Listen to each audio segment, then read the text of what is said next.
So, picture this for a second. You are, sitting in the window seat of a commercial flight.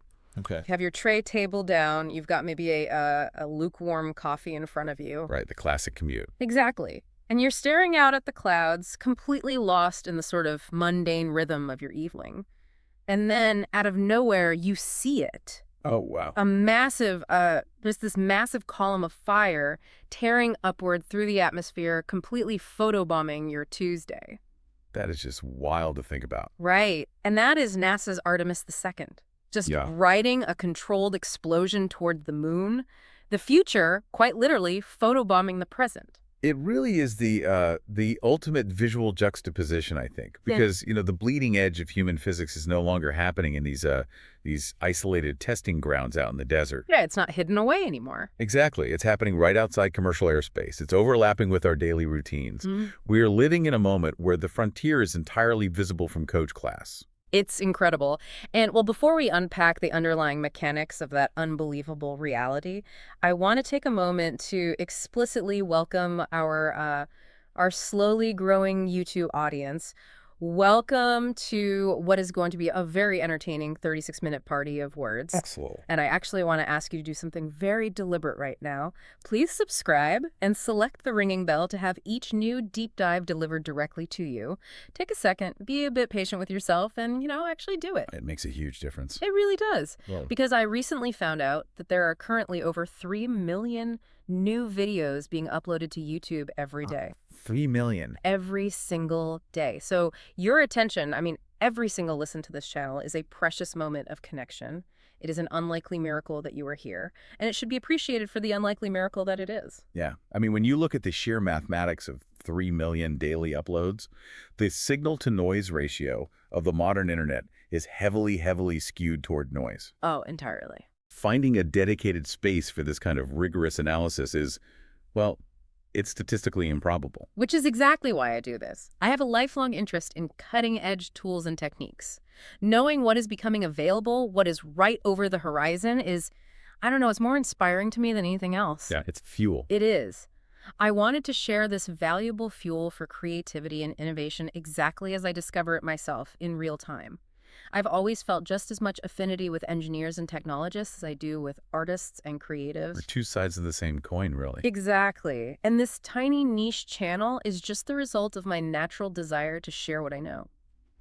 Finding others with the mental bandwidth to absorb these new, impossible possibilities has been an unexpected and incredibly welcome gift. It's a great community. It's amazing.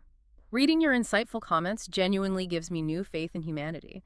It feels like that rare moment in school when the coolest kid you've ever met just sits down next to you at lunch and starts the best conversation you've ever had. That's a great way to put it. It creates this feedback loop of high-velocity intelligence. The discussions actually elevate the material. But there is a structural irony to all of this. Artificial intelligence makes the depth of this channel possible, but it also increases the difficulty of natural discovery. Right. Because of the algorithm. Exactly. The algorithm tends to hide content in this format because so many viewers are reflexively against what they assume is easily generated. Your attention is literally the only thing that lifts this innermost loop discussion out of obscurity so that others might become aware of it. That human interaction is key. It is. So if you know of anyone else who would enjoy this long-tail information, please share a link to our playlist.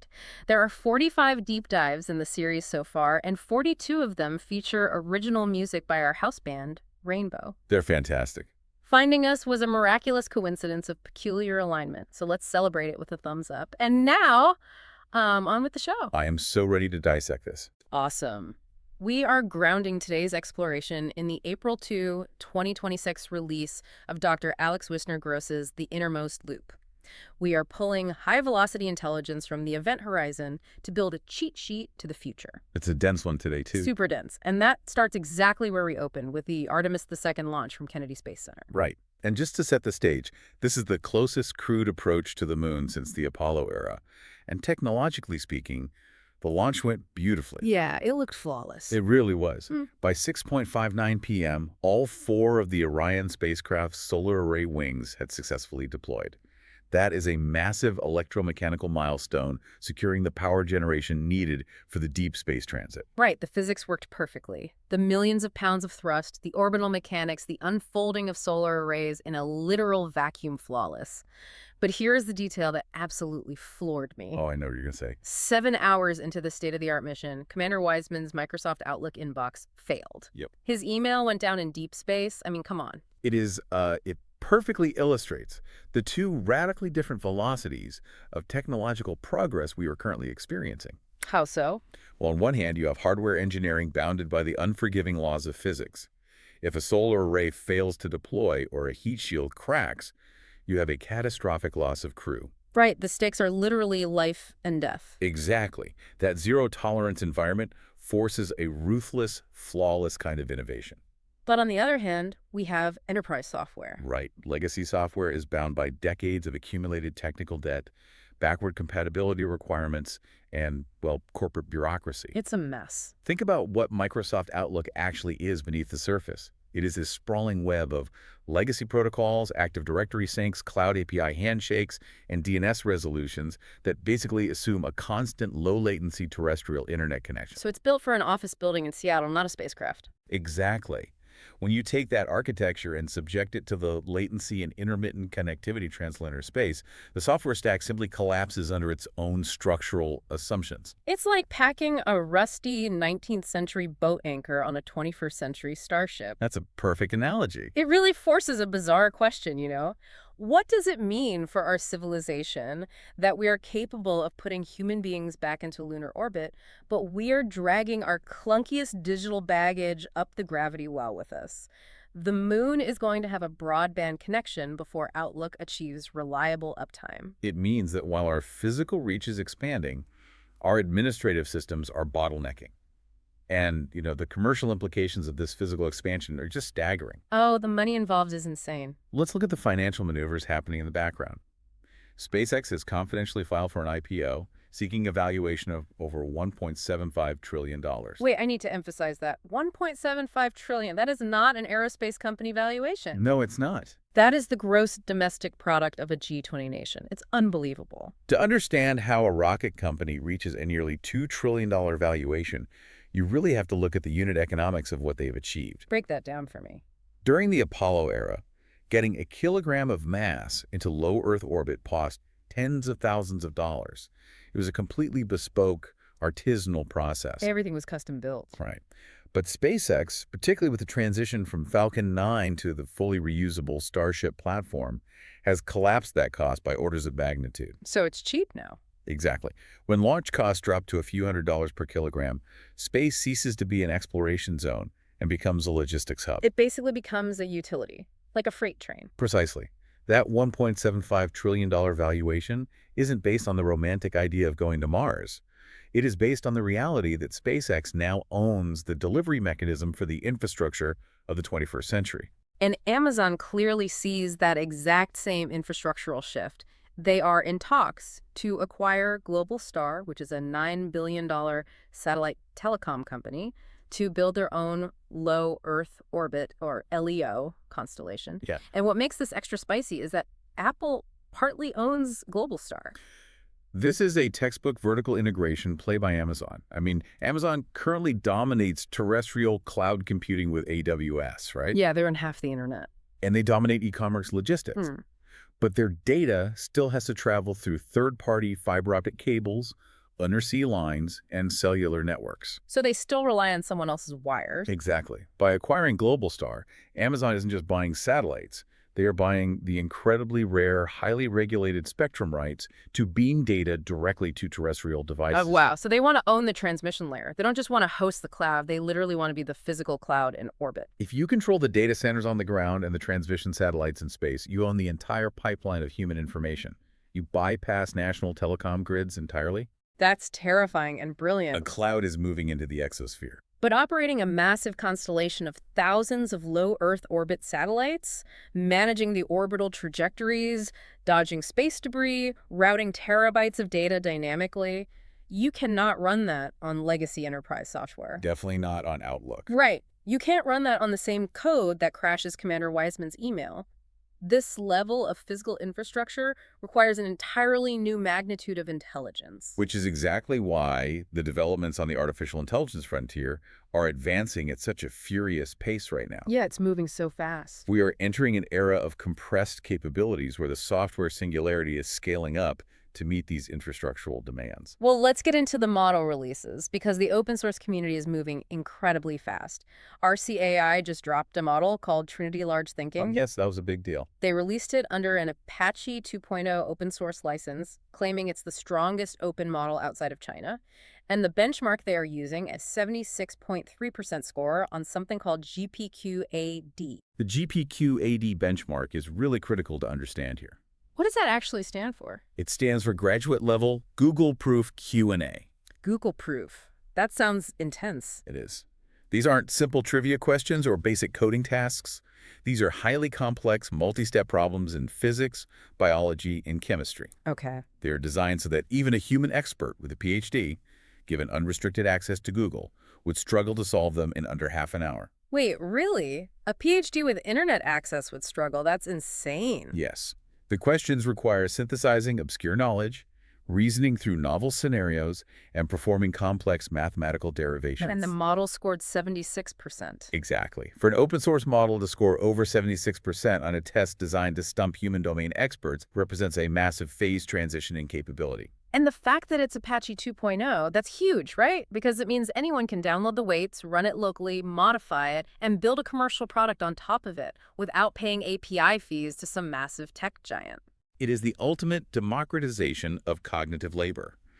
When graduate level reasoning is freely available to download, the bottleneck for innovation shifts from who has the smartest employees to who has the physical compute power to run the model. Right. It's all about the hardware now. It shifts power from intellectual property hoarding to infrastructure. But the proprietary models aren't exactly sitting still while open source catches up. Greg Brockman over at OpenAI has been teasing their upcoming model, nicknamed Spud, which is essentially GPT 5.5. Yes, Spud. He described it as embodying 2 years of research and possessing a big model smell. Big model smell is a fascinating piece of industry jargon, actually. It sounds like taking the plastic wrapper off a new car, but, Right. for artificial intelligence, like that new car smell. That's conceptually very close, actually. When researchers scale up these massive foundation models, adding more parameters, training them on more data with more compute, they don't just get linearly better at predicting the next word. So it's not just a straight line of improvement. No, they undergo what physicists call phase transitions. Like water turning into ice? Exactly. A quantitative change in scale leads to a qualitative change in behavior.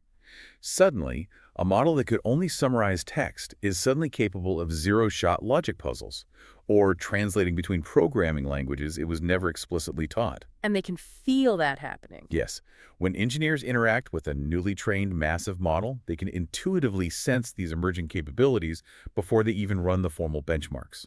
The reasoning feels sharper, the context windows feel more cohesive. That visceral, qualitative leap is the big model smell.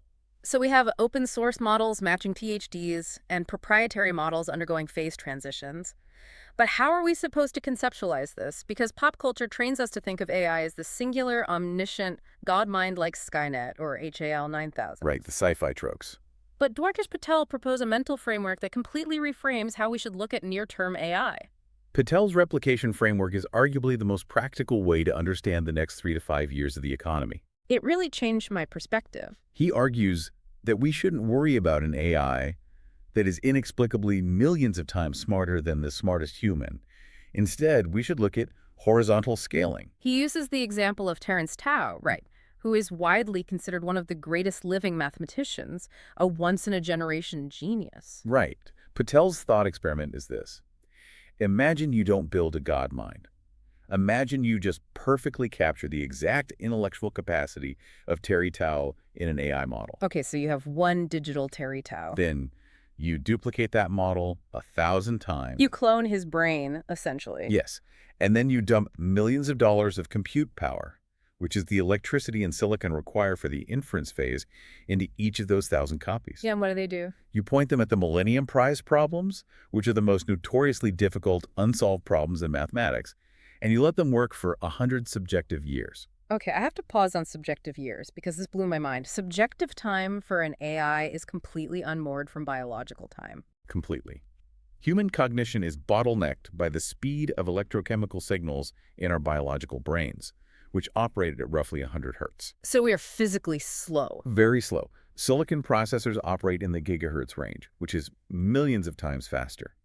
An AI model doesn't need to sleep, it doesn't lose focus, and it can process complex simulations at the speed of computation. That's wild. So what takes a human mathematician a decade of pondering, an AI model could experience subjectively in a matter of hours or days, depending entirely on how much computing power you allocate to it. Okay, but let me push back on this cloning analogy for a second. If you take 1,000 human geniuses, even 1,000 Terry Taos, and put them in a room to solve a math problem, they don't necessarily solve it 1,000 times faster. True. You just get 1,000 massive egos arguing over whiteboard space, right? There's a communication bottleneck. You are describing Brooks's law, which basically states that adding human manpower to a late software project only makes it later because the communication overhead destroys the efficiency. Exactly. So why doesn't that happen with the AI? Because that human friction doesn't exist in digital replication. How so? Because AI clones don't communicate using serial low-bandwidth human languages like English.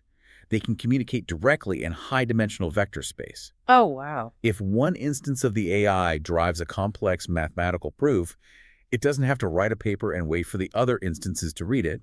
It simply updates the shared latent state. It's just instant. The knowledge is transferred instantaneously and flawlessly across all 1,000 instances. It is true. Frictionless parallel processing of genius. That is deeply unsettling, but logically sound.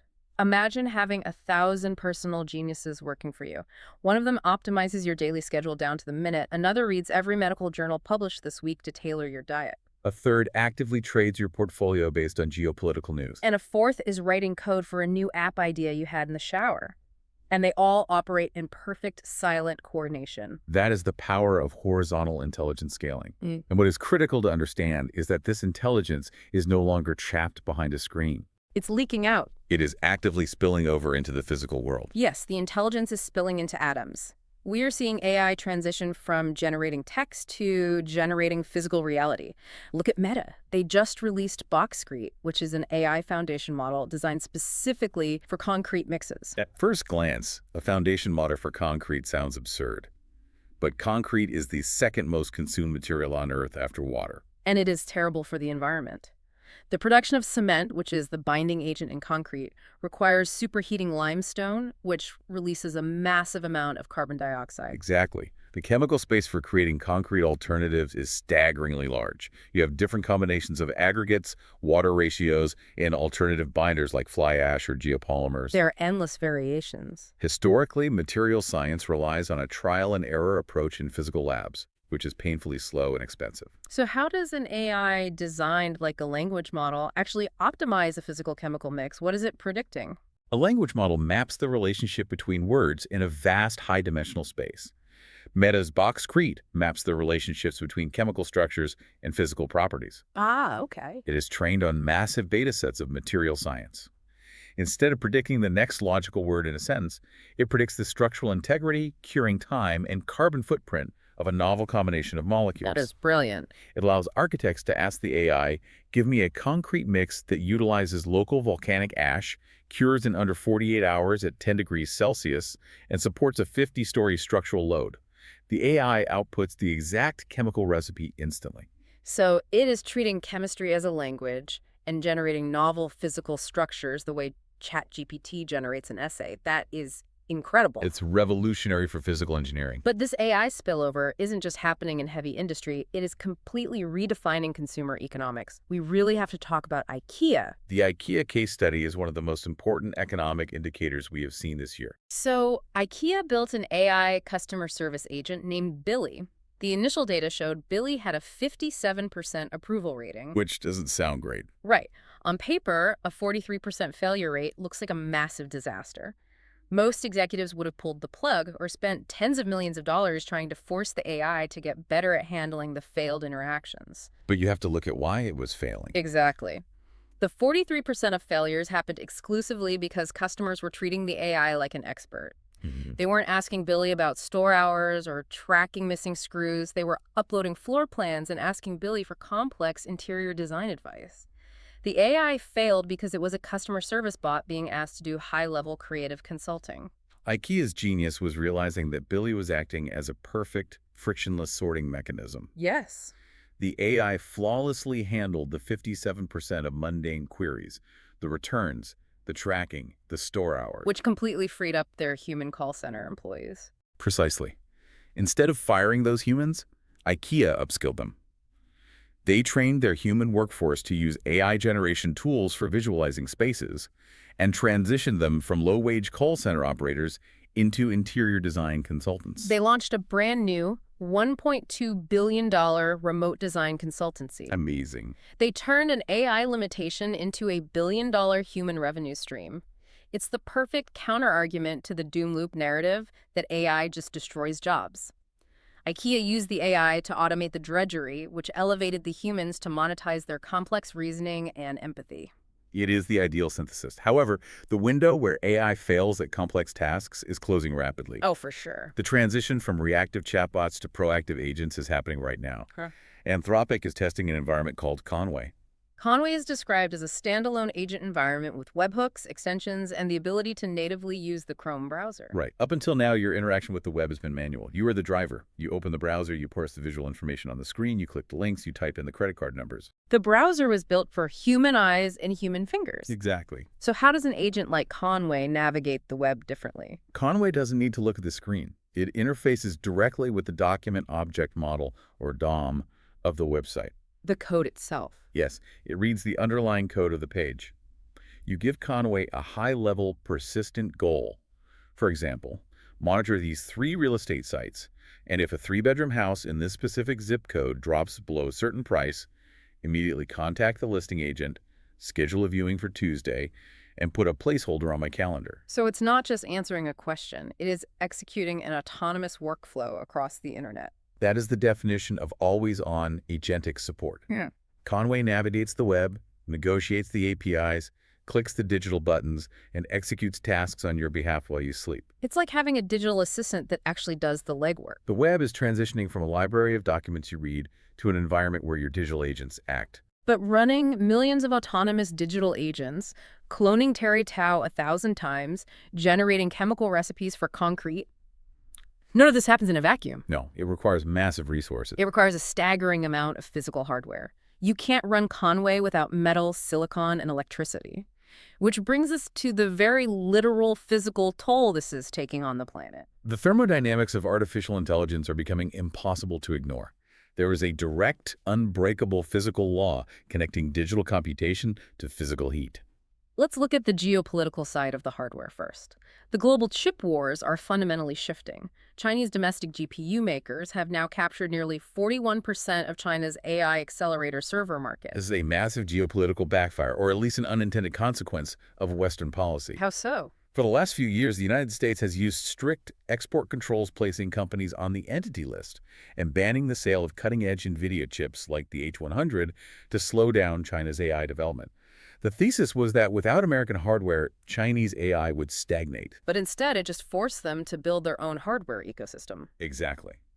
When you completely cut off a technologically sophisticated superpower from the global supply chain, you create an absolute domestic imperative for self-sufficiency. It accelerated their independence. Companies like Huawei accelerated the development of their Ascend chips. By capturing 41% of their own domestic market, China is proving that they are rapidly closing the hardware gap. So the bans didn't work? The export controls didn't stop them. It just ensured that the future of Chinese AI will run entirely on sovereign, domestic silicon, completely immune to future Western sanctions. And the Western hardware giants are realizing the scale of what's coming too. Intel is making a massive, multi-billion-dollar bet on the physical infrastructure of AI. They just paid $14.2 billion to buy back half of their manufacturing plant in Ireland from Apollo Global Management. The economics of semiconductor fabrication plants, or fabs, are mind-boggling. They're insanely expensive to build. A modern fab requires extreme ultraviolet lithography machines that cost hundreds of millions of dollars each. They require hyper-pure water systems, microscopic clean rooms, and massive amounts of steady electricity. So why spend $14 billion to buy out your equity partner? Why not share the risk? Because Intel is looking at the demand curve. If the world is scaling intelligence horizontally, running millions of agents like Conway and thousands of Terry Tao clones, the demand for the physical silicon to run inference is going to be insatiable. It's the new oil. Intel is betting its entire corporate future that the AI boom isn't a software bubble. It is a permanent infrastructural layer of the global economy. Owning the fabs outright maximizes their leverage in that future. But this massive physical build-out has a terrifying local consequence. Researchers have documented something called the data heat island effect. This is a very real physical problem. We have always known about urban heat islands where asphalt and concrete make cities hotter than rural areas. But now, land surface temperatures are rising by an average of 2 degrees Celsius around newly operating data centers. It comes down to Landauer's principle and the basic thermodynamics of computation. Break down the thermodynamics for us. Every single time an AI model calculates a probability, every time it generates a word or predicts a chemical bond, electrical current passes through billions of microscopic transistors on a silicon chip. That resistance generates heat. And you have millions of these chips stacked in massive server farms. Yes. To prevent the chips from melting, data centers use massive industrial cooling systems. They pump millions of gallons of water or use massive fans to vent that heat out into the surrounding environment. So it's like a giant exhaust pipe for math. Exactly. The abstract concept of AI inference, the digital magic of asking a chatbot to write a poem, is quite literally being vented as industrial heat into the physical atmosphere. We talk about the cloud like it's this fluffy, weightless, invisible thing. But the cloud is actually a massive industrial radiator parked next to a suburban neighborhood, raising the ambient temperature of the Earth by 2 degrees. It really reframes how we think about digital consumption. As AI scales, local city councils aren't just going to be zoning for noise or traffic. They're going to have to zone for thermodynamic exhaust. We are forcing local environments to absorb the physical cost of global digital intelligence. And as the hardware warms up our physical world, the machines running on that hardware are starting to interact with our physical spaces and our biology in deeply strange ways. We're entering an era of multi-agent interaction in the physical world. The software isn't just in the data center anymore. It is navigating the streets and interacting with living tissue. I want to start with a surprisingly charming example. A Tesla running on full self-driving was recently observed stopping on a city street to let a small, autonomous delivery robot cross the road. It's a great visual. It's the first real glimpse of multi-agent traffic diplomacy. From an engineering perspective, this is a fascinating milestone. For years, the hardest problem in autonomous driving has been predicting human behavior because humans are chaotic, distracted, and irrational. We jaywalk. Yeah. We look at our phones. Exactly. Yeah. But in this scenario, you have two entirely different AI systems, programmed by different companies, operating on different neural net architectures. How do they even know what the other one is doing? Are they talking to each other wirelessly? They don't necessarily have to use V2V or vehicle-to-vehicle wireless communication, though that is the future. In this case, the Tesla's computer vision system recognized the physical form of the delivery bot, categorized it as a kinetic agent requiring right-of-way, and yielded. That's amazing. It is the emergence of machine courtesy. The agents are learning to negotiate physical space with each other, establishing silent protocols for sharing the world. It's almost sweet.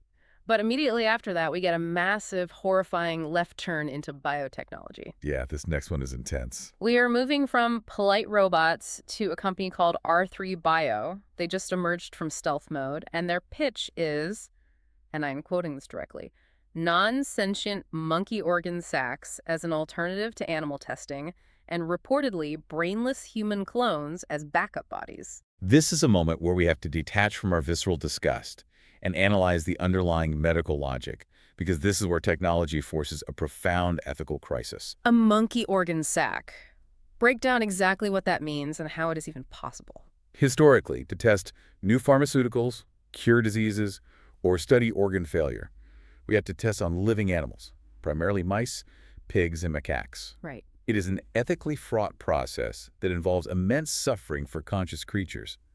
R3 Bio is utilizing advanced organoid scaffolding and genetic engineering to solve this ethical dilemma with a biological workaround. By removing the consciousness. Yes, by manipulating specific genetic pathways like suppressing the want signaling pathway during embryonic development, they can prevent the formation of a neural tube. So what happens? The result is a biological entity that grows a heart, lungs, a liver, and a vascular system, but possesses no central nervous system and no brain. So it is a living collection of organs, but there is nobody home. Precisely. Because there is no brain, there is no capacity to feel pain, no consciousness, and no suffering.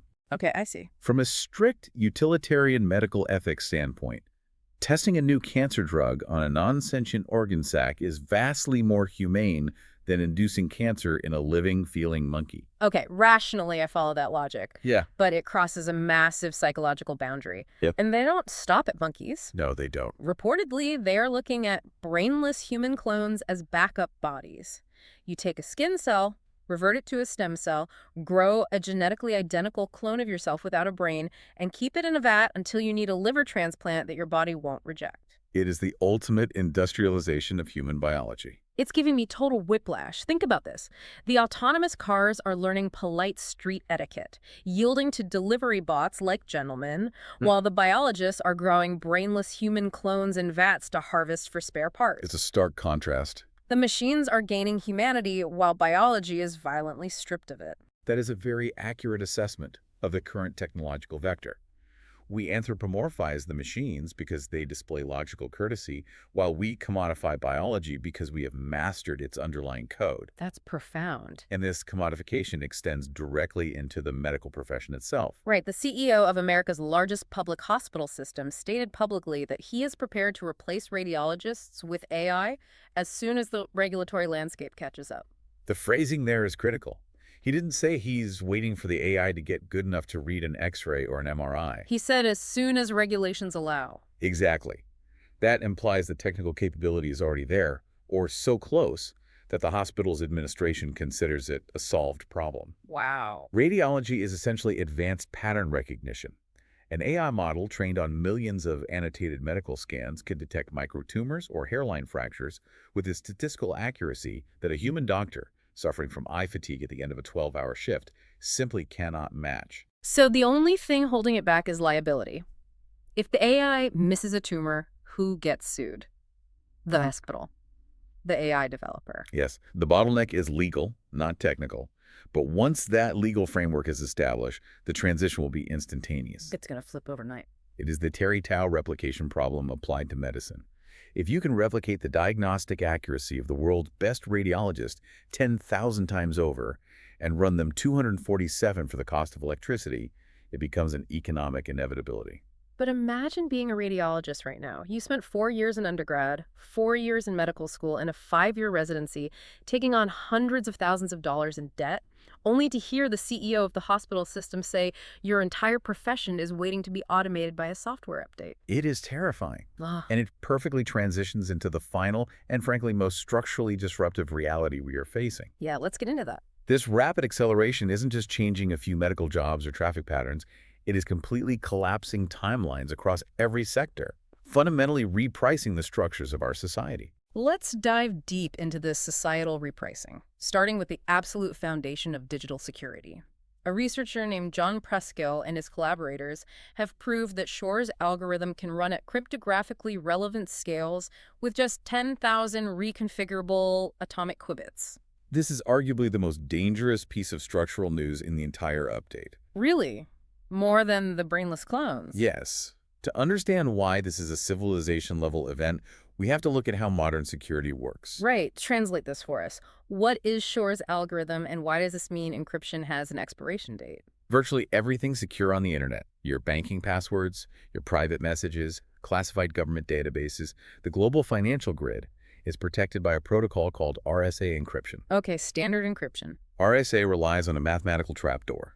It is very easy to multiply two massive prime numbers together, but it is functionally impossible for a classical computer to look at that massive result and figure out which two prime numbers created it. It would take millions of years of brute force guessing for a normal computer to crack it.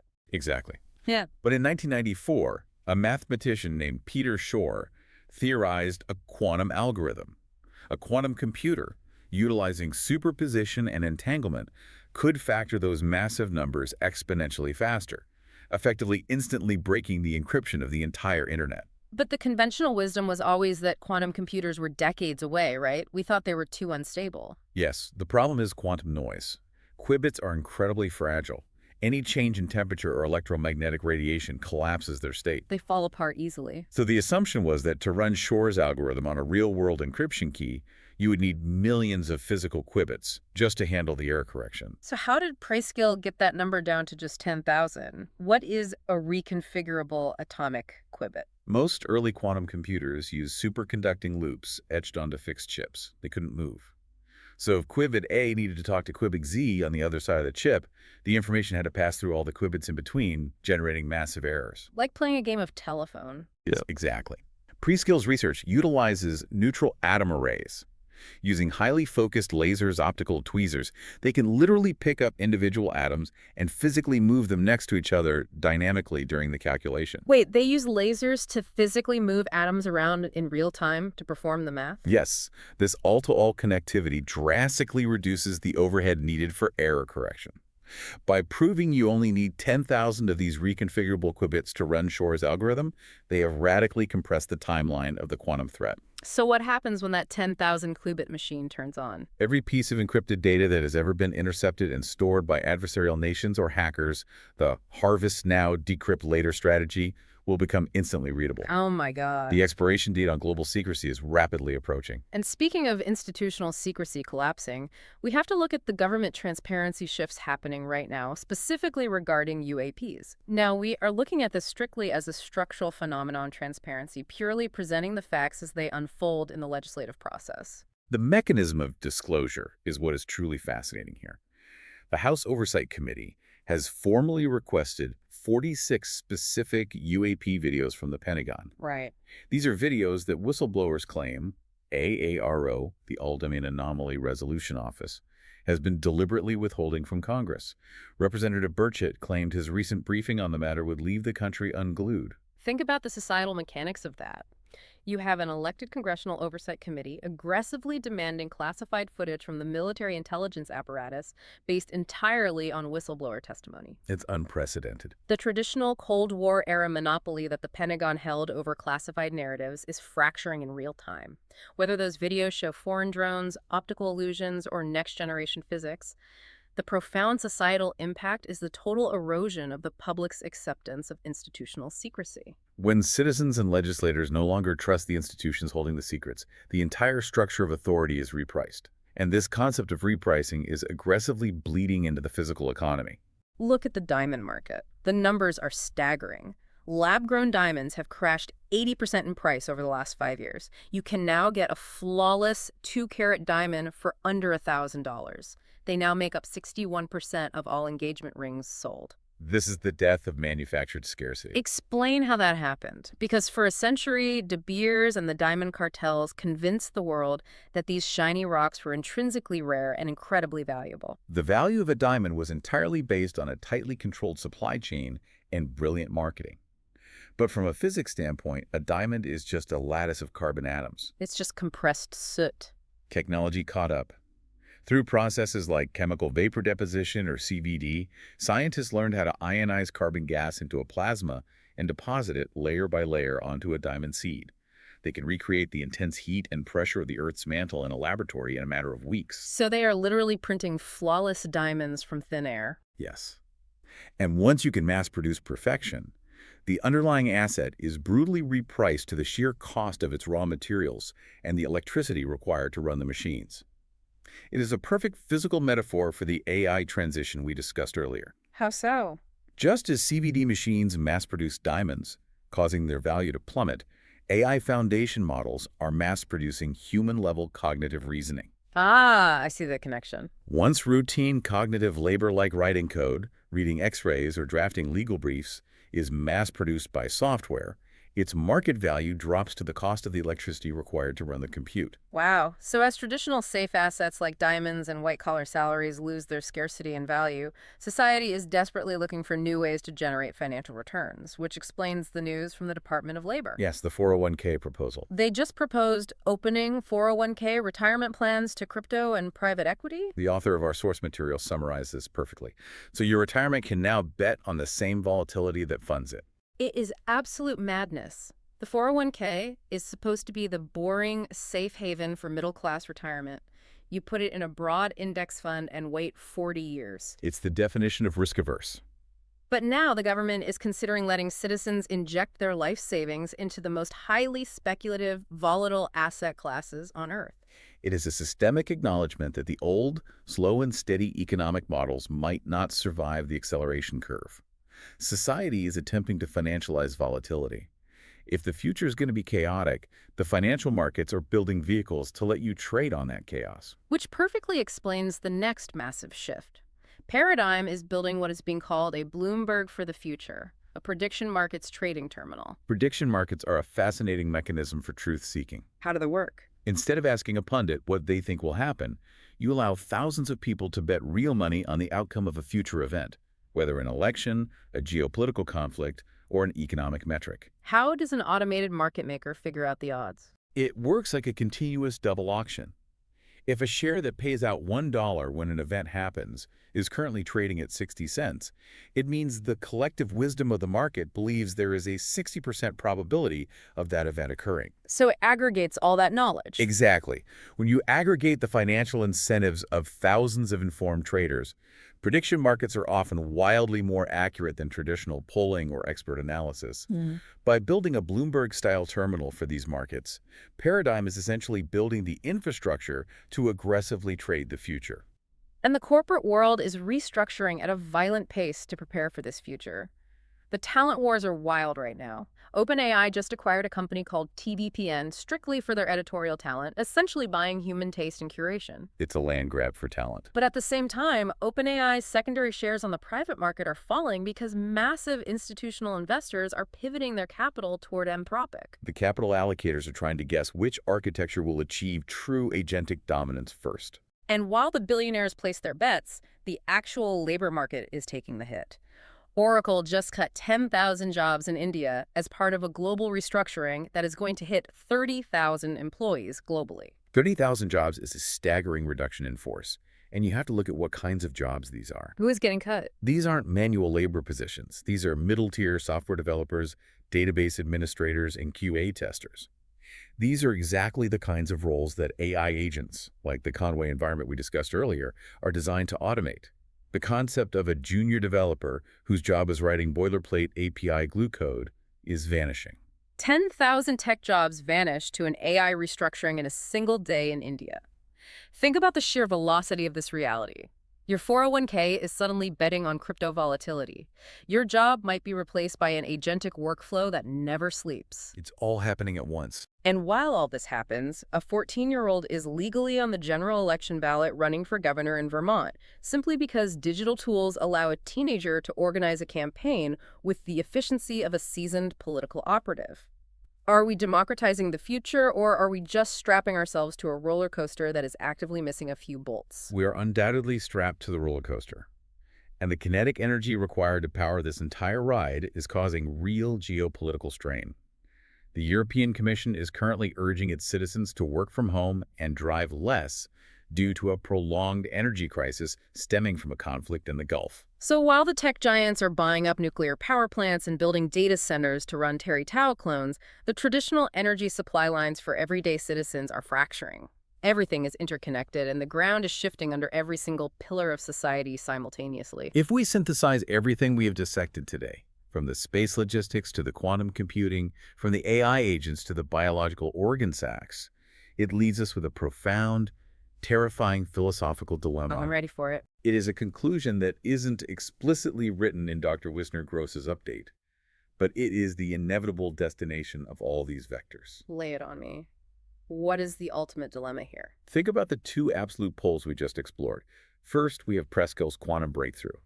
If a 10,000 qubit machine running Shor's algorithm instantly breaks all historical RSA encryption, then all of our past secrets, our classified files, our private communications become entirely public. We completely lose the privacy of our past. The past becomes an illuminated, open book, no more secrets. Exactly.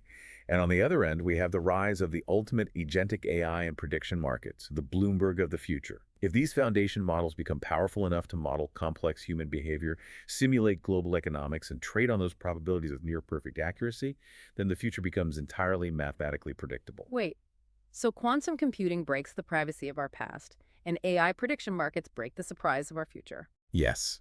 And if there are absolutely no historical secrets left, and there are absolutely no future surprises possible, what happens to human agency? If we exist in a perfectly illuminated timeline where every past mistake is visible and every future choice is statistically preordained by software, do we lose the very essence of what makes human life meaningful? The freedom to be irrational and the freedom to be unpredictable. If there are no secrets and no surprises, what happens to human agency? That is a heavy, magnificent, haunting thought to leave ringing in the air. It is the defining question of the event horizon we are rapidly approaching. Well, I want to sincerely thank you, the listener, for joining us on this deep dive, for dedicating the mental bandwidth to navigate the event horizon with us. If you made it this far, you are exactly the kind of person this channel was built for. It is a privilege to unpack these impossible possibilities with an audience that truly seeks to understand the mechanics of tomorrow. As you know, there are 45 deep dives in this series so far, and 42 of them feature original music by our house band, Rainbow. They are, without a doubt, the best band in the universe. Rainbow consists of 6 incredible gynoid artists in residence based in Bavet, Cambodia. The integration of their generative art into this project is always a highlight. Today's song is called Heart Flies, which is spelled with chimera characters in the description. And as always, all of Rainbow's finished songs are performed live for the Innermost loop discussion by the virtual band's creator using the 4B4KU5 platform, which is subtitled Human Performance in the Age of AI, Reclaiming Your Humanity from the Algorithm. I will include more information on today's song, that promised link to the show's playlist, and information on the Abacus platform in the video description below. Thank you for your time, your attention, and your curiosity. Until the next deep dive, keep looking up.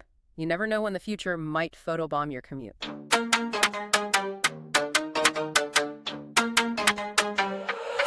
Ain't no leg up in me, I'm borrowing cheddar.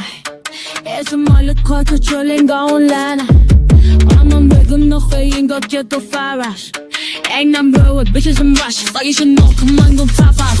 I'm on the stair like a tower. Get your look there, jam up, get you one no comfort. Take me, get your look there. Jam on no kill you laugh. I don't know, show your day. Jam up, get your no your door. Jam for left it back there. It mean kilo from a rock, only sati, only tight, bitch for late, only pie, get your casino show light, I'm till day, my tie. For a night, Dylan set up joy pie, did I bang to me? Tada, he belong, ooh, he tada, he belong, ooh, gone to left, I be sent to God. Tada, me say, the fuck is a lick, I hit it to my kitchen, you was a lick, cause you're a day, cause I'm a family day, I hit it to my top, ooh, or rock up for the light, how me that like guy, if me love me, chat the guy, how me time to buy time, we've been trying to make it pay, but I know she go, she's twice time, we've been trying to jump in like, what, more, coming thing daddy, hey, me like it, don't stop, I'm ready, I look at it, hey. Just swim a bit, just to the night. I let me bang a bit. I hold a chain it, I hold a trim a bit. Just to the night. What's in that? Mama, follow tie. Go out in band of side. Tell me like a shop and leave me shop. Yeah, ha, yo.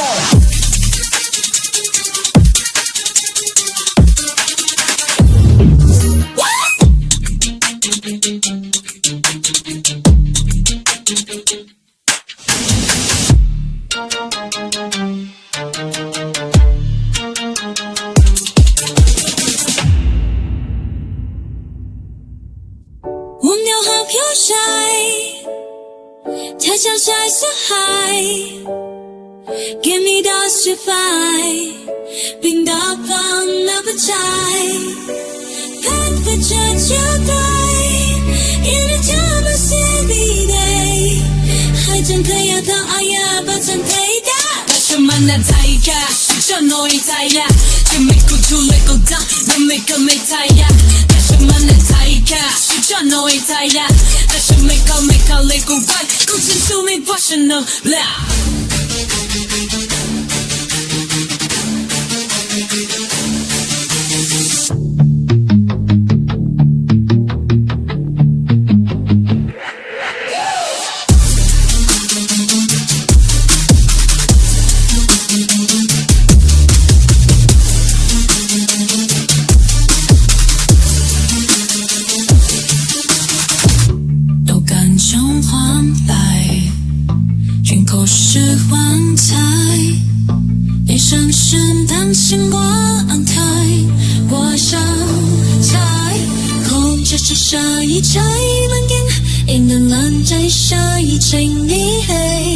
Hope just lost some, hope just lost some, hope just